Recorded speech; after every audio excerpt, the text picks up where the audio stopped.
ಕೈಗೆ ಬಂದ ಬೆಳೆಯೆಲ್ಲ ನೀರು ಪಾಲಾಗಿ ರೈತ ಕಂಗಾಲಾಗಿರೋದು ಎಲ್ಲಿ? ತೋಟ ಉಳಿಸಿಕೊಡಿ ಅಂತ ಅನ್ನದಾತರು ಪರದಾಡ್ತಿರೋದು ಎಲ್ಲಿ? ಶತಮಾನದ ಸೇತುವೆಯಲ್ಲಿ ಕಂದಕ ಸೃಷ್ಟಿಯಾಗಿದ್ದು ಹೇಗೆ? ನೋಡೋಣ ವರುಣಾಘಾತ ಕರ್ನಾಟಕ ಎಕ್ಸ್‌ಪ್ರೆಸ್‌ನಲ್ಲಿ. ಗದಗ ಜಿಲ್ಲೆಯಲ್ಲಿ ನಿರಂತರ ಮಳೆಯಿಂದಾಗಿ ಅವಾಂತರಗಳ ಸರಮಾಲೆಯೇ ಸೃಷ್ಟಿಯಾಗಿದೆ. ಗದಗ ತಾಲೂಕಿನ ಅಸುಂಡಿ ಕುರ್ತಕೋಟೆ ರಸ್ತೆ ಭಾರೀ ಮಳೆಯಿಂದ ಕೊಚ್ಚಿ ಹೋಗಿದೆ. ಇದೇ ರಸ್ತೆ ಅಂತೂರ ಬೆಂತೂರ ಗ್ರಾಮಗಳ ಸಂಚಾರ ಮಾರ್ಗವಾಗಿದ್ದು, ಇನ್ನೊಂದು ಭಾಗ ಯಾವುದೇ ಕ್ಷಣದಲ್ಲಿ ಕುಸಿದು ಬೀಳುವ ಸಾಧ್ಯತೆ ಇದೆ. ಹೀಗಾಗಿ ಜೀವ ಕೈಯಲ್ಲಿ ಹಿಡಿದೇ ವಾಹನ ಸವಾರರು ಸಂಚರಿಸಬೇಕಾದ ಅನಿವಾರ್ಯತೆ ಸೃಷ್ಟಿಯಾಗಿದೆ. ಅಧಿಕಾರಿಗಳ ಗಮನಕ್ಕೆ ತಂದರೂ ದುರಸ್ತಿ ಮಾಡದೆ ನಿರ್ಲಕ್ಷ್ಯ ವಹಿಸಿದ್ದಾರೆ ಅಂತ ಜಿಲ್ಲಾ ಪಂಚಾಯಿತಿ ಅಧಿಕಾರಿಗಳ ನಿರ್ಲಕ್ಷ್ಯಕ್ಕೆ ಗ್ರಾಮಸ್ಥರು ಆಕ್ರೋಶ ಹೊರಹಾಕಿದ್ದಾರೆ.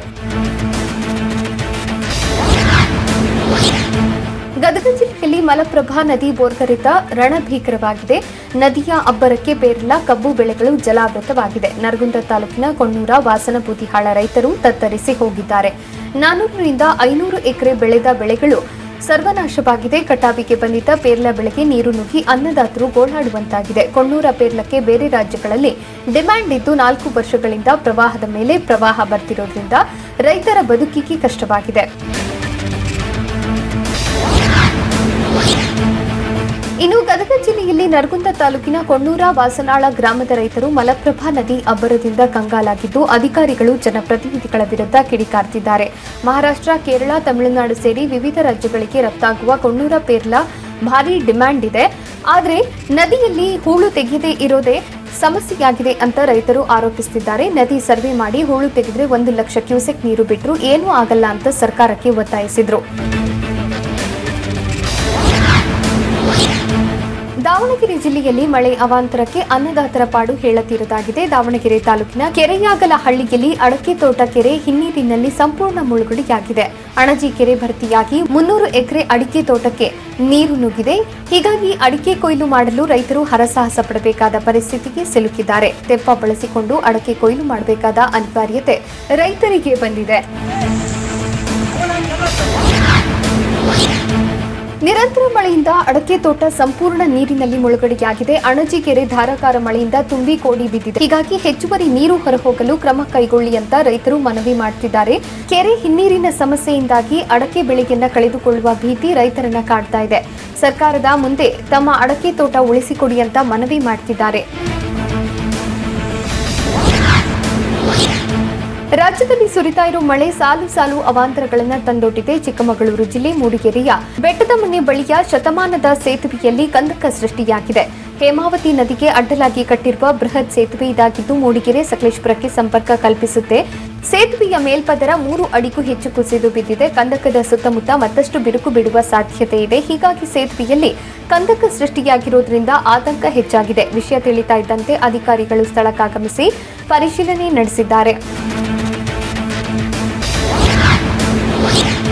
ಪಶ್ಚಿಮ ಘಟ್ಟ ಪ್ರದೇಶದಲ್ಲಿ ಮುಂದುವರಿದ ಮಳೆ ಅಬ್ಬರಿಸಿ ಬೊಬ್ಬಿರಿಯುತ್ತಿದೆ. ಇದರಿಂದ ದೂದ್ಗಂಗಾ ನದಿ ಅಪಾಯದ ಮಟ್ಟ ಮೀರಿ ಹರಿಯುತ್ತಿದೆ. ಬೆಳಗಾವಿ ಜಿಲ್ಲೆಯ ನಿಪ್ಪಾಣಿ ತಾಲೂಕಿನ ಕಾರದಗ ಗ್ರಾಮದ ನದಿ ಪಕ್ಕದ ಜಮೀನುಗಳು ಜಲಾವೃತವಾಗಿದೆ. 500 ಹೆಕ್ಟೇರ್ ಪ್ರದೇಶದಲ್ಲಿ ಬೆಳೆದಿದ್ದ ಕಬ್ಬು ಸಂಪೂರ್ಣ ನೀರಿನಿಂದ ಜಲಾವೃತವಾಗಿದೆ.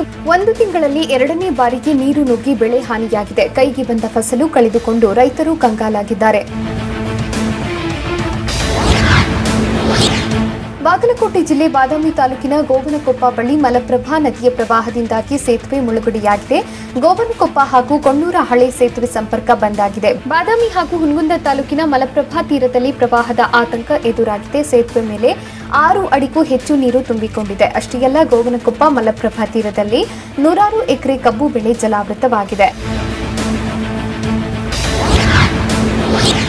ಬೆಳಗಾವಿಯ ಖಾನಾಪುರ ತಾಲೂಕಿನಾದ್ಯಂತ ನಿರಂತರ ಮಳೆ ಹಿನ್ನೆಲೆಯಲ್ಲಿ ಮಲಪ್ರಭಾ ನದಿಗೆ ಅಡ್ಡಲಾಗಿ ಕಟ್ಟಿದ್ದ ಸೇತುವೆ 10 ಅಡಿಯಷ್ಟು ಕುಸಿದಿದೆ. ಖಾನಾಪುರ ತಾಲೂಕಿನ ಪಾರಿಶ್ವಾಡ ಗ್ರಾಮದ ಹೊರವಲಯದಲ್ಲಿ ಘಟನೆ ನಡೆದಿದೆ. ಕೆಲ ದಿನಗಳ ಹಿಂದೆ ಸೇತುವೆ ಕುಸಿತಾ ಇದ್ರೂ ಸ್ಥಳೀಯ ಅಧಿಕಾರಿಗಳು ಗಮನಿಸಿರಲಿಲ್ಲ. ವಾಹನ ಸವಾರರು ಜೀವ ಕೈಯಲ್ಲಿ ಹಿಡಿದೇ ಸಂಚಾರ ಮಾಡಬೇಕಾದ ಸ್ಥಿತಿ ಎದುರಾಗಿದೆ. ಬಸ್ ಸೇರಿದಂತೆ ಭಾರೀ ವಾಹನಗಳ ಓಡಾಟಕ್ಕೆ ನಿಷೇಧ ಹೇರಲಾಗಿದೆ. ಯಾವ ಕ್ಷಣದಲ್ಲಾದರೂ ಸೇತುವೆ ಕೊಚ್ಚಿಕೊಂಡು ಹೋಗುವ ಆತಂಕ ಶುರುವಾಗಿದೆ. ಸೇತುವೆ ಕೊಚ್ಚಿ ಹೋದರೆ ಸುಮಾರು 30ಕ್ಕೂ ಅಧಿಕ ಗ್ರಾಮಗಳ ಸಂಪರ್ಕ ಕಟ್ ಆಗಲಿದೆ.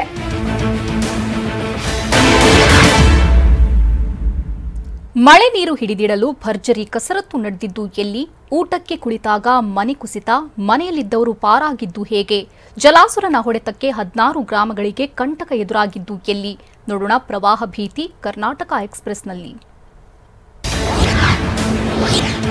ರಾಜ್ಯದಲ್ಲಿ ಮಳೆ ರಣಾರ್ಭಟ ನಡೆಸುತ್ತಿದೆ. ಉತ್ತರ ಕರ್ನಾಟಕದ ಹಲವು ಜಿಲ್ಲೆಗಳು ಕ್ಷಣ ಕ್ಷಣಕ್ಕೂ ಪ್ರವಾಹ ಭೀತಿಯನ್ನ ಎದುರಿಸುತ್ತಿದೆ.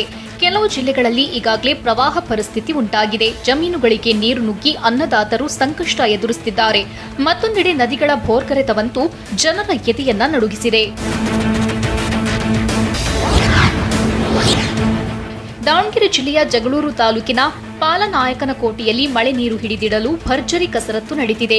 ಗೋಕಟ್ಟೆ ಚೆಕ್ ಡ್ಯಾಂ ನಿರ್ಮಿಸಿ ಮಳೆ ನೀರು ಹಿಡಿದಿಡೋ ಕಾಯಕ ಆರಂಭವಾಗಿದೆ.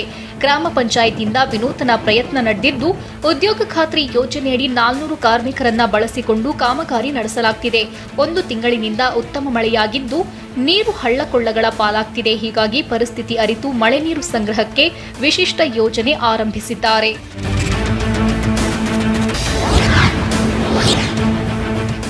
ವಿಜಯಪುರ ಜಿಲ್ಲೆ ನಿಡಗುಂದಿ ತಾಲೂಕಿನ ಆಲಮಟ್ಟಿ ಬಳಿಯ ಆಲಮಟ್ಟಿ ಡ್ಯಾಂನ ನೀರಿನ ಮಟ್ಟದಲ್ಲಿ ಏರಿಕೆಯಾಗಿದೆ. ಗರಿಷ್ಠ ಮಟ್ಟ 519.60 ಮೀಟರ್ ಇದ್ದು, ಇಂದಿನ ನೀರಿನ ಮಟ್ಟ 519.35 ಮೀಟರ್ ಇದೆ. ಒಳಹರಿವು 1,30,891 ಕ್ಯೂಸೆಕ್ ಇದ್ದು, ಹೊರಹರಿವು 1,50,000 ಕ್ಯೂಸೆಕ್ ಇದೆ. 123.01 ಟಿಎಂಸಿ ಸಂಗ್ರಹ ಸಾಮರ್ಥ್ಯದ ಡ್ಯಾಂನಲ್ಲಿ 118.727 ಟಿಎಂಸಿ ನೀರು ಸಂಗ್ರಹವಿದೆ.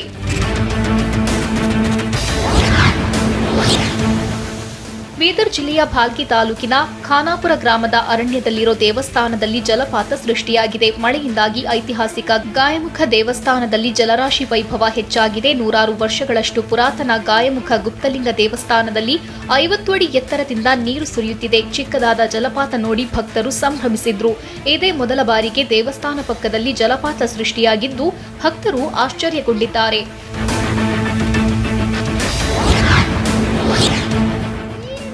ನಿರಂತರ ಮಳೆಗೆ ನೆನೆದ ಮನೆ ಕುಸಿದಿದೆ. ಸ್ವಲ್ಪದರಲ್ಲೇ ಮನೆಯೊಳಗೆ ಸಿಲುಕಿದ ತಾಯಿ ಮಗನನ್ನ ಸ್ಥಳೀಯರು ರಕ್ಷಣೆ ಮಾಡಿದ ಘಟನೆ ಗದಗ ಜಿಲ್ಲೆಯ ಗಜೇಂದ್ರಗಡ ತಾಲೂಕಿನ ನರೇಗಲ್ ಪಟ್ಟಣದಲ್ಲಿ ನಡೆದಿದೆ. ಸ್ವಲ್ಪದರಲ್ಲೇ ಅನಾಹುತ ತಪ್ಪಿದಂತಾಗಿದೆ. ಕುಟುಂಬಸ್ಥರು ಆತಂಕಕ್ಕೆ ಒಳಗಾಗಿದ್ದಾರೆ.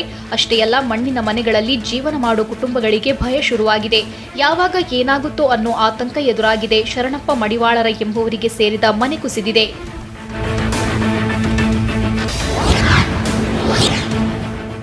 ಗದಗ ಜಿಲ್ಲೆಯ ಗಜೇಂದ್ರಗಡ ತಾಲೂಕಿನ ನರೇಗಲ್ ಪಟ್ಟಣದಲ್ಲಿ ಮನೆ ಕುಸಿತ ಪ್ರಕರಣ ಭಯಾನಕವಾಗಿದೆ. ರಾತ್ರಿ ಊಟ ಮಾಡಿ ಕುಟುಂಬ ಸದಸ್ಯರು ಕುಳಿತಾಗ ಏಕಾಏಕಿ ಮನೆ ಕುಸಿದಿದ್ದು, ಮನೆ ಬಿದ್ದ ಶಬ್ದಕ್ಕೆ ಕುಟುಂಬದ ಸದಸ್ಯರು ಹೊರಗೆ ಓಡಿ ಬಂದಿದ್ದಾರೆ. ಆಗ ಸ್ಥಳೀಯರು ನಿಂಗಪ್ಪ ಮಡಿವಾಳರ ಹಾಗೂ ತಾಯಿ ಶಾಂತಮ್ಮ ಮಡಿವಾಳರನ್ನ ಬಚಾವ್ ಮಾಡಿದ್ದಾರೆ.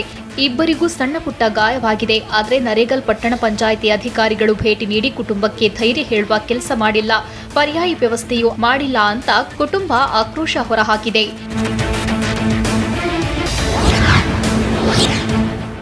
ಗದಗ ಜಿಲ್ಲೆಯ ನರಗುಂದ ತಾಲೂಕಿನ ಕೊಣ್ಣೂರ, ವಾಸನ, ಬೂದಿಹಾಳ, ಲಖಮಾಪುರ ಸೇರಿ 16 ನದಿ ತೀರದ ಗ್ರಾಮಗಳ 100 ಎಕರೆ ಪ್ರದೇಶದಲ್ಲಿ ಬೆಳೆದ ಬೆಳೆಗಳು ಜಲಾವೃತವಾಗಿದೆ. ಪೇರಲ, ಕಬ್ಬು ಸೇರಿ ಇತರೆ ತೋಟಗಾರಿಕೆ ಬೆಳೆಗಳು ಸರ್ವನಾಶವಾಗಿದೆ. 1 ಎಕರೆ ಪೇರಲ ತೋಟ ಮಾಡಬೇಕಾದ್ರೆ 3-4 ಲಕ್ಷ ಖರ್ಚು ಮಾಡಬೇಕು. ಹಣ್ಣುಗಳ ಸಮೇತ ತೋಟಗಳು ಮುಳುಗಿದ್ದು ರೈತರು ಅಕ್ಷರಶಃ ದಿಕ್ಕೆಟ್ಟು ಹೋಗಿದ್ದಾರೆ.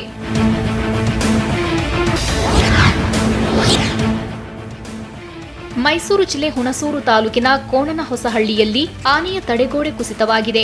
ಲಕ್ಷ್ಮಣತೀರ್ಥ ನದಿಯಲ್ಲಿ ನೀರಿನ ಪ್ರಮಾಣ ಹೆಚ್ಚಾಗಿರೋ ಹಿನ್ನೆಲೆಯಲ್ಲಿ ಅನಾಹುತ ಸಂಭವಿಸಿದೆ. 15 ಕಿಲೋಮೀಟರ್ ಉದ್ದದ ರೈಲ್ವೆ ಕಂಬಿಯ ಆನೆಗಳ ತಡೆಗೋಡೆ ಕುಸಿತವಾಗಿದೆ. ನೀರಿನ ಪ್ರಮಾಣವೇನಾದರೂ ಮತ್ತಷ್ಟು ಹೆಚ್ಚಾಗಿದ್ದೇ ಆದರೆ ಮತ್ತಷ್ಟು ಗೋಡೆ ಕುಸಿಯೋ ಭೀತಿ ಶುರುವಾಗಿದೆ. ಹೀಗಾಗಿ ಶೀಘ್ರವೇ ತಡೆಗೋಡೆ ಮರು ನಿರ್ಮಾಣಕ್ಕೆ ಗ್ರಾಮಸ್ಥರು ಒತ್ತಾಯಿಸಿದ್ದಾರೆ.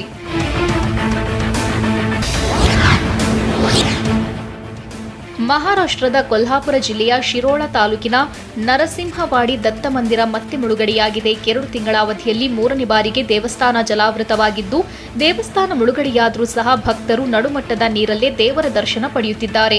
ಕೃಷ್ಣ, ದೂದ್ಗಂಗಾ, ವೇದ್ಗಂಗಾ ನದಿಗಳ ಸಂಗಮ ಸ್ಥಳವಾಗಿರುವ ನರಸಿಂಹವಾಡಿಗೆ ಮಳೆಯ ಹೊಡೆತಕ್ಕೆ ಸಿಲುಕಿ ಜಲಾವೃತವಾಗಿದೆ. ಬೆಂಗಳೂರಲ್ಲಿ 4ನೇ ದಿನ ಜೆಸಿಬಿ ಗರ್ಜನೆ ಹೇಗಿತ್ತು? ಬಿಬಿಎಂಪಿ ಅಧಿಕಾರಿಗಳ ಜೊತೆ ಭೂ ಮಾಲೀಕರು ಜಗಳಕ್ಕೆ ಇಳಿದಿದ್ದು ಯಾಕೆ? ಒತ್ತುವರಿ ತೆರವಿನಲ್ಲೂ ಪಾಲಿಕೆ ತಾರತಮ್ಯ ಮಾಡ್ತಿದ್ಯಾ? ನೋಡೋಣ ಆಪರೇಷನ್ ಡೆಮಾಲಿಷನ್ ಕರ್ನಾಟಕ ಎಕ್ಸ್‌ಪ್ರೆಸ್‌ನಲ್ಲಿ. ಬೆಂಗಳೂರಿನಲ್ಲಿ ರಾಜಕಾಲುವೆ ಒತ್ತುವರಿ ತೆರವು ಕಾರ್ಯಾಚರಣೆ 4ನೇ ದಿನವೂ ಮುಂದುವರಿಯಿತು. ಇವತ್ತು ಕೂಡ ಕೆಲವು ಕಡೆಗಳಲ್ಲಿ ಬಿಬಿಎಂಪಿ ಅಧಿಕಾರಿಗಳು ತೆರವು ಕಾರ್ಯಾಚರಣೆ ಮಾಡಿದ್ರು.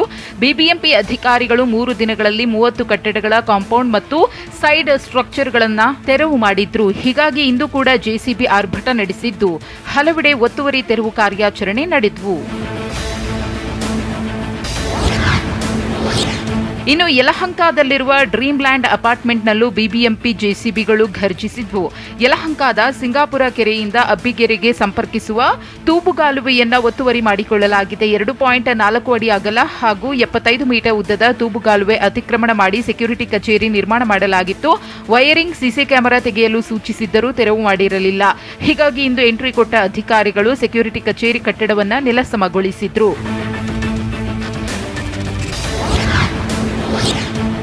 ಎಪ್ಸಿಲಾನ್ ರಾಜಕಾಲುವೆಯ ಒತ್ತುವರಿ ರಹಸ್ಯ ಬಯಲಾಗ್ತಾ ಇದೆ. ಯಮಲೂರಿನಲ್ಲಿರುವ ನಿವಾಸಿಗಳು ಪ್ರತಿ ಬಾರಿ ಮಳೆ ಬಂದಾಗಲೂ ನರಕಯಾತನೆ ಅನುಭವಿಸುತ್ತಿದ್ದಾರೆ.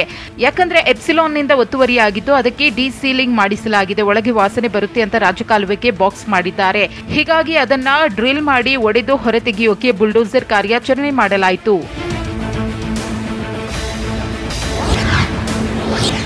ಪ್ರತಿಷ್ಠಿತ ಎಪ್ಸಿಲಾನ್ ಬಡಾವಣೆ ಹಿಂಭಾಗದಲ್ಲಿ ರಾಜಕಾಲುವೆ ಒತ್ತುವರಿ ಮಾಡಲಾಗಿದೆ. ಹೀಗಾಗಿ ಇಂದು ಬಿಬಿಎಂಪಿ ಅಧಿಕಾರಿಗಳು ತೆರವು ಕಾರ್ಯಾಚರಣೆ ಆರಂಭಿಸಿದ್ರು. ಯಮಲೂರಿನ ಮುನೇಶ್ವರ ದೇವಸ್ಥಾನದ ಬಳಿಯ ರಾಜಕಾಲುವೆ ಒತ್ತುವರಿಯಾಗಿರುವುದು ಸರ್ವೆಯಿಂದ ಗೊತ್ತಾಗಿದೆ. ಪಾಲಿಕೆ ಅಧಿಕಾರಿಗಳು ತೆರವಿಗೆ ಮುಂದಾದಾಗ ಜಮೀನಿನ ಮಾಲೀಕರು ಅಧಿಕಾರಿಗಳ ಜೊತೆ ವಾಗ್ವಾದ ನಡೆಸಿದ್ರು. ಕೆಲಕಾಲ ಅಧಿಕಾರಿಗಳು ಹಾಗೂ ಜಮೀನು ಮಾಲೀಕರ ಮಧ್ಯೆ ಮಾತಿನ ಚಕಮಕಿ ನಡೆಯಿತು.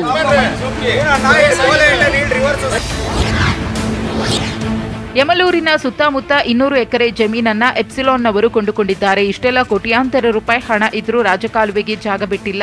15 ಅಡಿ ರಾಜಕಾಲುವೆಗೆ ಜಾಗ ಬಿಡುವುದಕ್ಕೆ ಯೋಗ್ಯತೆ ಇಲ್ಲ ಅಂತ ಸ್ಥಳೀಯರು ಆಕ್ರೋಶ ವ್ಯಕ್ತಪಡಿಸಿದ್ರು. ರಾಜಕಾಲುವೆ ಒತ್ತುವರಿ ಮಾಡಿದ್ದರಿಂದಾಗಿಯೇ ಇಷ್ಟೆಲ್ಲ ಅವಾಂತರಗಳಾಗಿರುವುದು ಅಂತ ಯಮಲೂರು ನಿವಾಸಿಗಳು ಆಕ್ರೋಶ ವ್ಯಕ್ತಪಡಿಸಿದ್ರು. ಯಮಲೂರಿನ ಎಪ್ಸಿಲಾನ್ ಬಳಿ ಇರೋ ರಾಜಕಾಲುವೆ ಒತ್ತುವರಿ ತೆರವಿಗೆ ಬಂದ ಬಿಬಿಎಂಪಿ ಅಧಿಕಾರಿಗಳ ವಿರುದ್ಧ ಜಾಗದ ಮಾಲೀಕರು ರೋಷಾವೇಶ ತೋರಿದ್ರು. ರಾಜಕಾಲುವೆ ಮಾರ್ಕಿಂಗ್ ಗೊಂದಲಮಯವಾಗಿದೆ. ಒತ್ತುವರಿ ತೆರವು ಹೆಸರಿನಲ್ಲಿ ಇಲ್ಲಿಂದ ರಾಜಕಾಲುವೆ ತಿರುಗಿಸುವ ಯತ್ನ ನಡೀತಿದೆ ಅಂತ ಎಪ್ಸಿಲಾನ್ಗೆ ಜಾಗ ಮಾರಾಟ ಮಾಡಿದ ಜಮೀನು ಮಾಲೀಕರು ತೀವ್ರ ವಿರೋಧ ವ್ಯಕ್ತಪಡಿಸಿದ್ರು. ಅಷ್ಟೇ ಅಲ್ಲ, ಜಮೀನು ಮಾಲೀಕರು ಹಾಗೂ ಬಿಬಿಎಂಪಿ ಅಧಿಕಾರಿಗಳ ನಡುವೆ ಕೆಲಕಾಲ ವಾಗ್ವಾದ ನಡೆಯಿತು. ಎಪ್ಸಿಲಾನ್ ವಿಲ್ಲಾಗಳಿಗೆ ನಾವೆಲ್ಲರೂ ಜಮೀನು ಬಿಟ್ಟುಕೊಟ್ಟಿದ್ದೇವೆ. ಏನೇ ತಂಟೆ ತಕರಾರು ಬಂದರೂ ಅದನ್ನು ಜಮೀನು ಮಾಲೀಕರಾದ ನಾವೇ ಬಗೆಹರಿಸಿಕೊಡಬೇಕು. ಇರೋ ರಾಜಕಾಲುವೆ ಬಿಟ್ಟು ಬೇರೆ ಕಡೆ ಮಾರ್ಕ್ ಮಾಡಿದ್ದಾರೆ ಅಂತ ಜಮೀನು ಮಾಲೀಕ ರಘುರಾಮ್ ರೆಡ್ಡಿ ಆರೋಪಿಸಿದ್ರು. ದಶಕಗಳಿಂದ ರಾಜಕಾಲುವೆ ಇರೋದೇ ಇಲ್ಲಿ. ಇರೋ ಕಾಲುವೆ ಜಾಗ ಬಿಟ್ಟು ಬೇರೆ ಕಡೆ ರಾಜಕಾಲುವೆ ಮಾಡಲು ಹೊರಟಿದ್ದಾರೆ. ಕಾಂಪೌಂಡ್ ಒಡೆಯಲು ಮಾರ್ಕ್ ಮಾಡಿದ್ದಾರೆ. ಇದನ್ನು ಒಡೆಯಲು ಬಿಡಲ್ಲ ಅಂತ ಜಮೀನು ಮಾಲೀಕರು ವಿರೋಧಿಸಿದ್ರು. ಮಹದೇವಪುರ ವ್ಯಾಪ್ತಿಯ ಚೆಲ್ಲಘಟ್ಟದಲ್ಲಿರುವ ನಲಪಾಡ್ ಅಕಾಡೆಮಿ ಒತ್ತುವರಿ ತೆರವು ಕಾರ್ಯ ಸ್ಥಗಿತಗೊಳಿಸಲಾಗಿದೆ. ನಲಪಾಡ್ ಅಕಾಡೆಮಿ ಕೋರ್ಟ್ನಿಂದ ಸ್ಟೇ ತಂದಿರುವುದಾಗಿ ಹೇಳಿರುವ ಕಾರಣ ಡೆಮಾಲಿಷನ್ ಸ್ಥಗಿತಗೊಳಿಸಿದ್ದಾರೆ. ಕೇವಲ ಮೇಲ್ಭಾಗದಲ್ಲಿ ಮಾತ್ರ ಒತ್ತುವರಿ ತೆರವು ಮಾಡಿದ ಬಿಬಿಎಂಪಿ ಅಧಿಕಾರಿಗಳು ಇದೀಗ ಸ್ಟೇ ತಂದಿರುವ ಬಗ್ಗೆ ಮಾಹಿತಿ ನೀಡುತ್ತಿದ್ದಂತೆ ತೆರವು ಕಾರ್ಯಾಚರಣೆಯನ್ನ ಸ್ಥಗಿತ ಮಾಡಿದ್ದಾರೆ. ಒತ್ತುವರಿ ತೆರವು ಕಾರ್ಯಾಚರಣೆಯಲ್ಲಿ ಬಿಬಿಎಂಪಿ ತಾರತಮ್ಯ ಮಾಡುತ್ತಿದೆ ಅನ್ನೋ ಆರೋಪ ಕೇಳಿ ಬರ್ತಿದೆ. ಪ್ರಭಾವಿಗಳ ಅತಿಕ್ರಮಣ ಕಟ್ಟಡಗಳ ತೆರವು ಕಾರ್ಯಾಚರಣೆ ಸ್ಥಗಿತ ಮಾಡಿದ್ದಾರೆ. ಬೆಂಗಳೂರಿನಲ್ಲಿ 696 ಕಟ್ಟಡಗಳಲ್ಲಿ ಪ್ರಭಾವಿಗಳ ಕಟ್ಟಡವೇ ಹೆಚ್ಚಿವೆ. 2016ರಲ್ಲೇ ರಾಜಕಾಲುವೆ ಒತ್ತುವರಿ ಮಾಡಿದ ಬಗ್ಗೆ ಪಟ್ಟಿ ಸಿದ್ಧವಾಗಿತ್ತು. 2515 ಒತ್ತುವರಿ ಪ್ರದೇಶಗಳನ್ನು ಬಿಬಿಎಂಪಿ ಗುರುತಿಸಿತ್ತು. ಆಗ 428 ಅತಿಕ್ರಮಣ ತೆರವು ಮಾಡಿದ್ದ ಬಿಬಿಎಂಪಿ ಅಧಿಕಾರಿಗಳು ಪ್ರಭಾವಿಗಳಿಗೆ ಮನೆಗಳು, ಕಟ್ಟಡಗಳು, ಆಸ್ಪತ್ರೆಗಳು ಸೇರಿದಂತೆ ವಾಣಿಜ್ಯ ಮಳಿಗೆಗಳು ಬಂದ ಕಾರಣ ತೆರವು ಕಾರ್ಯಾಚರಣೆ ಸ್ಥಗಿತ ಮಾಡಿದ್ರು. ಈಗಲೂ ಅದೇ ರೀತಿ ಆಗ್ತಿದೆ ಅನ್ನೋ ಮಾತುಗಳು ಕೇಳಿ ಬರ್ತಿದೆ.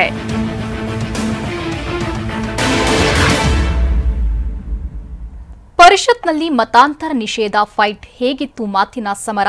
ಇಡಿ ಸಮನ್ಸ್ಗೆ ಡಿಕೆ ಶಿವಕುಮಾರ್ ಬೇಸರ ವ್ಯಕ್ತಪಡಿಸಿದ್ದು ಯಾಕೆ? ನಟಿ ಶ್ರೀಲೀಲಾ ತಾಯಿ ವಿರುದ್ಧ ಎಫ್ಐಆರ್. ಏನಿದು ಕೇಸ್? ನೋಡೋಣ ಸಮಗ್ರ ಕರ್ನಾಟಕ ಎಕ್ಸ್‌ಪ್ರೆಸ್‌ನಲ್ಲಿ. ವಿಧಾನ ಪರಿಷತ್ನಲ್ಲಿ ಮತಾಂತರ ನಿಷೇಧ ವಿಧೇಯಕದ ಬಗ್ಗೆ ಚರ್ಚೆ ಜೋರಾಗಿತ್ತು. ಪರಿಷತ್ ವಿಪಕ್ಷ ನಾಯಕ ಬಿಕೆ ಹರಿಪ್ರಸಾದ್ ಚರ್ಚೆ ಆರಂಭಿಸಿದ್ರು. ಈ ದೇಶದಲ್ಲಿ ಬಸವಣ್ಣನ ಕಾಲದಿಂದಲೂ ಮತಾಂತರ ಆಗಿದೆ. ಇನ್ನು ಸಚಿವ ಮಾಧುಸ್ವಾಮಿ ಮಾತನಾಡಿ, ಸ್ವಇಚ್ಛೆಯಿಂದ ಮತಾಂತರ ಆಗೋದಕ್ಕೆ ಯಾವ ಸಮಸ್ಯೆ ಇಲ್ಲ. ಆಮಿಷ ಒಡ್ಡಿ ಮತಾಂತರ ಮಾಡಿದ್ರೆ ಈ ಕಾಯ್ದೆ ಅನ್ವಯ ಆಗುತ್ತೆ ಅಂತ ಹೇಳಿದ್ರು. ವಿಧಾನಮಂಡಲ ಅಧಿವೇಶನದ ಬಳಿ ಡಿಕೆಶಿಗೆ ಇಡಿ ಸಮನ್ಸ್ ಜಾರಿ ಮಾಡಿದೆ. ಈ ಸಂಬಂಧ ಟ್ವೀಟ್ ಮಾಡಿದ ಡಿಕೆ ಶಿವಕುಮಾರ್, ಇಡಿ ತನಿಖೆಗೆ ಸಹಕರಿಸಲು ನಾನು ಸಿದ್ಧ. ಆದರೆ ಸಮನ್ಸ್ ನೀಡಿರೋ ಸಮಯ, ಮೇಲಿಂದ ಮೇಲೆ ಕಿರುಕುಳ, ಭಾರತ್ ಜೋಡೋ ಯಾತ್ರೆ, ಅಧಿವೇಶನದ ವೇಳೆ ಸಮನ್ಸ್ ಕೊಟ್ಟಿದ್ದಾರೆ. ಸಾಂವಿಧಾನಿಕ ರಾಜಕೀಯ ಕರ್ತವ್ಯ ನಿರ್ವಹಣೆಗೆ ಅಡ್ಡಿಯಾಗ್ತಿದೆ ಅಂತ ಬೆಂಗಳೂರಿನ ಇಡಿ ಅಧಿಕಾರಿಗಳ ಸಮನ್ಸ್ಗೆ ಡಿಕೆಶಿ ಬೇಸರ ವ್ಯಕ್ತಪಡಿಸಿದ್ರು. ಮಾರಕಾಸ್ತ್ರಗಳೊಂದಿಗೆ ಅಲೈನ್ಸ್ ವಿವಿಗೆ ನುಗ್ಗಿದ್ದ ಹಿನ್ನೆಲೆಯಲ್ಲಿ ನಟಿ ಶ್ರೀಲೀಲಾ ತಾಯಿ ಸ್ವರ್ಣಲತಾಗೆ ಬಂಧನ ಭೀತಿ ಎದುರಾಗಿದೆ. ಸೆಪ್ಟೆಂಬರ್ 10ರಂದು ಬೌನ್ಸರ್ಗಳ ಜೊತೆ ವಿವಿಗೆ ಸ್ವರ್ಣಲತಾ ಹಾಗೂ ಮಧುಕರ್ ಅಂಗೂರ್ ನುಗ್ಗಿದ್ರು. ಅಲೈನ್ಸ್ ವಿವಿ ಒಡೆತನದ ಕುರಿತು ಆಗಾಗ ಕಿರಿಕ್ ನಡೆಯುತ್ತಲೇ ಇದೆ. ಕೋರ್ಟ್ ಆದೇಶವಿದೆ, ಕಾಲೇಜು ನಮ್ಮದು ಅಂತ ನುಗ್ಗಿದ್ರು. ಈ ಕುರಿತು ಮಧುಕರ್, ಸ್ವರ್ಣಲತಾ ಸೇರಿ 7 ಜನರ ವಿರುದ್ಧ ಎಫ್ಐಆರ್ ದಾಖಲಾಗಿದೆ. ಹೀಗಾಗಿ ಸ್ವರ್ಣಲತಾರನ್ನ ಬಂಧಿಸಲು ಪೊಲೀಸರು ಶೋಧ ನಡೆಸುತ್ತಿದ್ದಾರೆ. ಅಲೈನ್ಸ್ ವಿವಿಗೆ ಬೌನ್ಸರ್ಗಳ ಜೊತೆ ಮಧುಕರ್, ಅಂಗೂರ್, ಸ್ವರ್ಣಲತಾ ನುಗ್ಗಿದ್ದಾರೆ ಅಂತ ಎಫ್ಐಆರ್ ದಾಖಲಾಗಿದೆ. ಮಧುಕರ್, ಸ್ವರ್ಣಲತಾ ಸೇರಿದಂತೆ 7 ಜನರ ವಿರುದ್ಧ ಪ್ರಕರಣ ದಾಖಲಿಸಲಾಗಿದೆ. ಅಲೈನ್ಸ್ ವಿವಿ ಸಿಬ್ಬಂದಿ ನಿವೇದಿತಾ ಮಿಶ್ರಾ ದೂರು ಕೊಟ್ಟಿದ್ದಾರೆ. ನಿಂದನೆ ಮಾಡಿ ಕೊಲೆ ಬೆದರಿಕೆ ಹಾಕಿರೋ ಆರೋಪದ ಮೇಲೆ ನಟಿ ಶ್ರೀಲೀಲಾ ವಿರುದ್ಧ ಕೇಸ್ ದಾಖಲಾಗಿದ್ದು ಪೊಲೀಸರು ಹುಡುಕಾಟ ನಡೆಸುತ್ತಿದ್ದಾರೆ.